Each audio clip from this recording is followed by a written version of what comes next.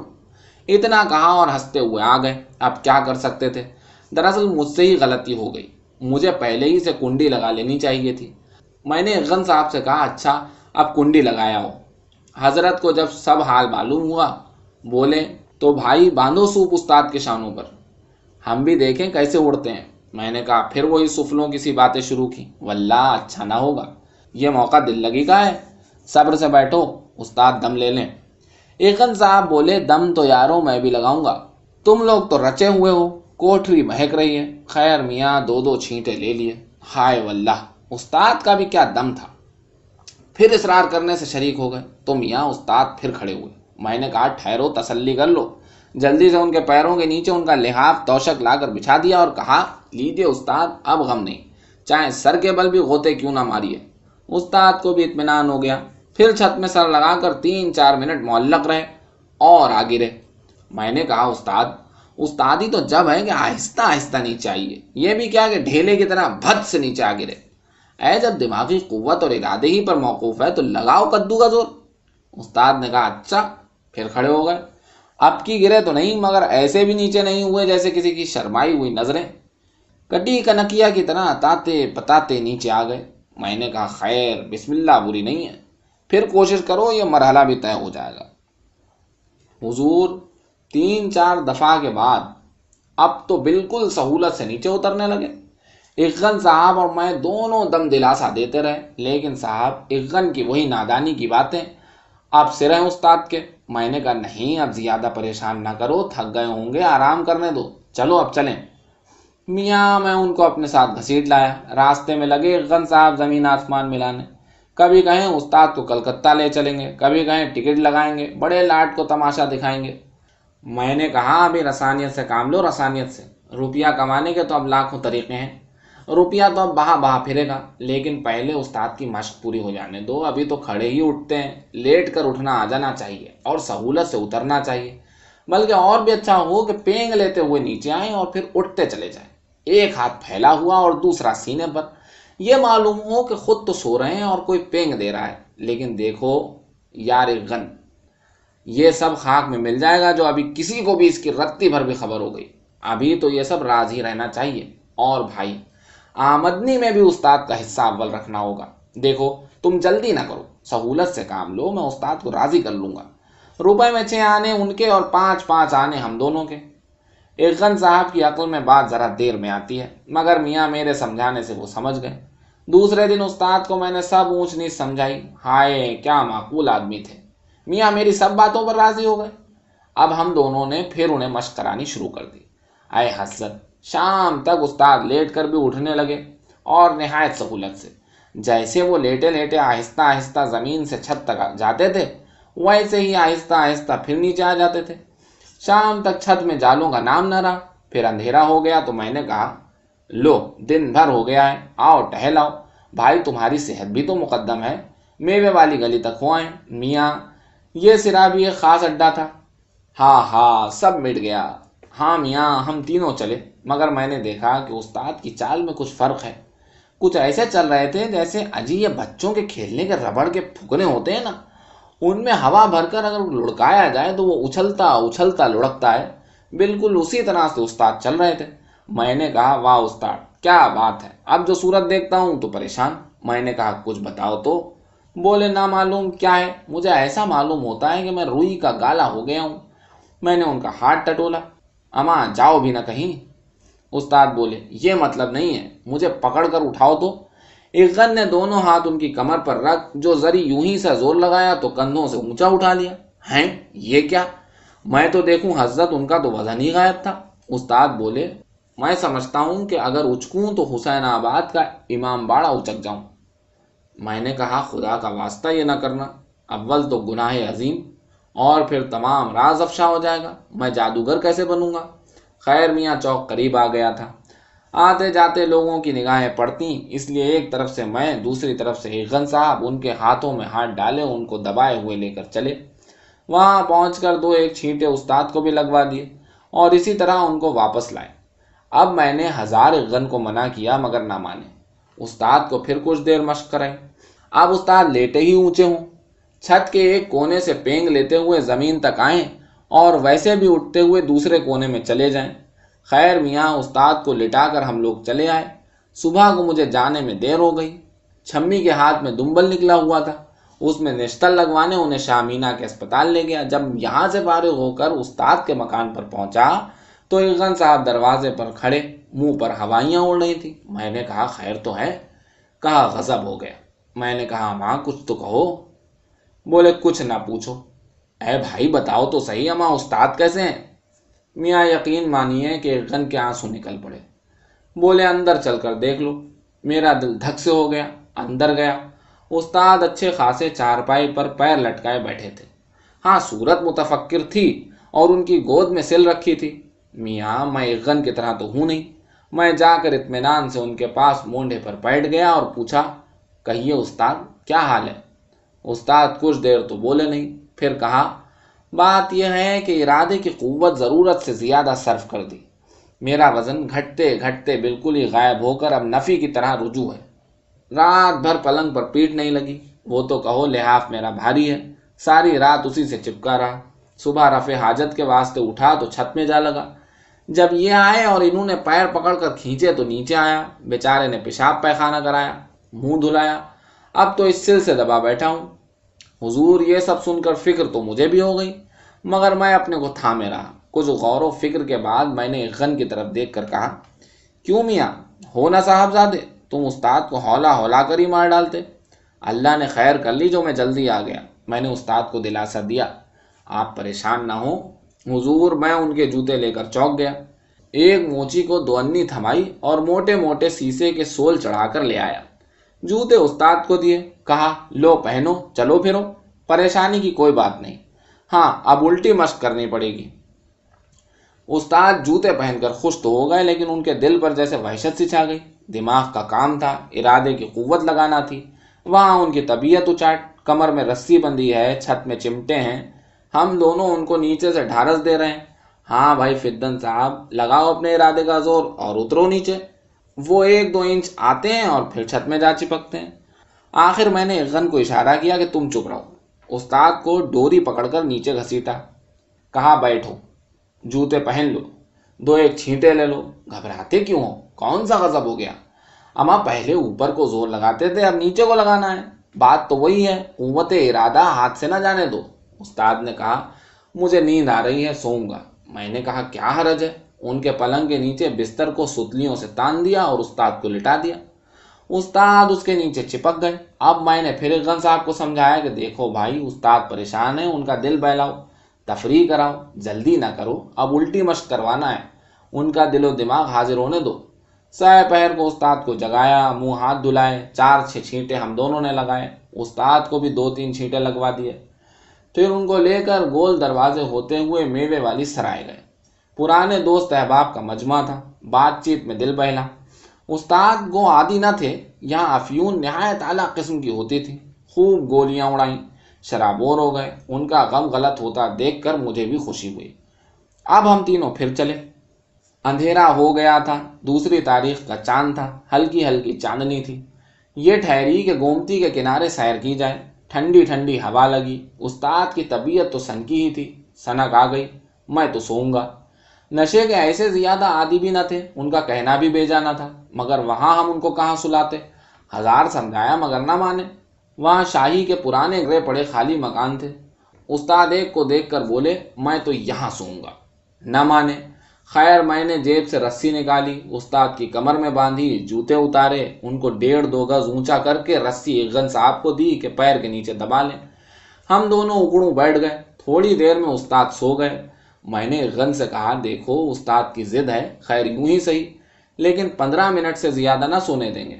میں بیٹھا یہی سوچ رہا تھا کہ کس طرح شامیانہ ہونا چاہیے، کرسیاں بینچیں کیسی ہوں، ٹکٹ درجہ اول 10,000 روپے کا ہو یا کہ زیادہ کا، اور ادھر اقبال صاحب خود پینک میں آ کر مجھ پر لڑک پڑے۔ میں بھی چونک پڑا، بولے اے ہے رسی چھوٹ گئی۔ میں نے کہا واللہ تم بھی عجیب انسان ہو، فدن صاحب اگر جاگ پڑے اور برسوں کی پرانی چھت اور جالوں میں اپنے کو چمٹا ہوا پایا بہت بگڑیں گے۔ یہ کیا کیا؟ میاں امین آباد آ گیا۔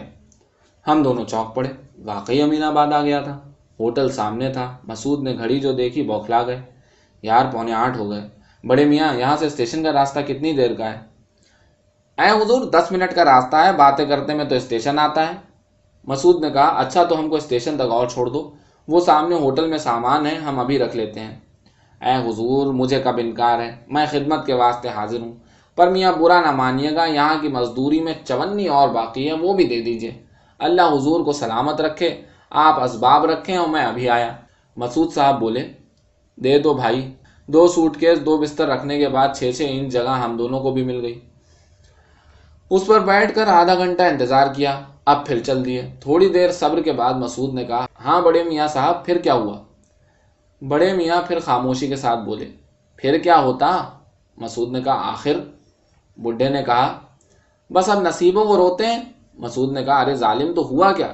بڈھے نے بڑی لمبی سانس لے کر کہا ہوتا کیا، اس کوٹری میں چھت ہی نہ تھی، اندھیرے میں لٹکی ہوئی رسی ٹٹولی، نہ ملی تو دیا سلائی جلائی۔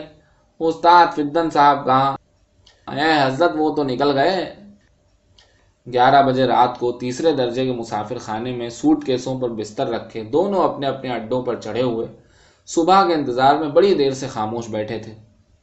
آخر مجھ سے نہ رہا گیا، میں نے مسعود سے کہا یار اب تو صبح اسی طرح کرنی ہے، پھر سوچ کس بات کی ہے؟ مسعود پہلے تو خاموش رہے، پھر میری طرف غور سے دیکھ کر بولے کیوں جی استاد فدن صاحب اب بھی چلے جا رہے ہوں گے؟ نہ معلوم کہاں تک چلے گئے ہوں گے، نہ معلوم کب تک چلے جائیں گے۔